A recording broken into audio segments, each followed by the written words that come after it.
Hi guys, இன்றைக்கி குலாப் ஜாமுன் தான் செய்ய போகிறோம். ஃபஸ்ட்டு அந்த பேக்கெட்டை பிரித்து ஒரு பாத்திரத்தில் கொட்டிக்கிட்டாச்சு. அப்புறமா நல்லா காய்ச்சின பாலை ஆற வச்சு கொஞ்சம் கொஞ்சமாக நீங்கள் அதில் ஊற்றி கலந்து விட்டுக்கோங்க. ரொம்ப ஹார்டாகவும் பிணையாமல் ரொம்ப லைட்டாகவும் பிணையாமல் சும்மா நார்மலான பதத்துக்கு நீங்கள் பிணைய ஆரம்பிச்சுக்கோங்க. ஒரே அடியாக பாலை ஊற்றாமல் கொஞ்சம் கொஞ்சமாக நீங்கள் ஆட் பண்ணி பிணைய ஆரம்பிச்சுக்கோங்க.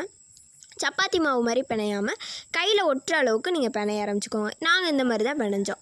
அப்புறமா நாங்கள் 175 கிராம் பேக்கெட் தான் வாங்கியிருக்கோம். அது கலந்து விட்டு மூடிடுங்க.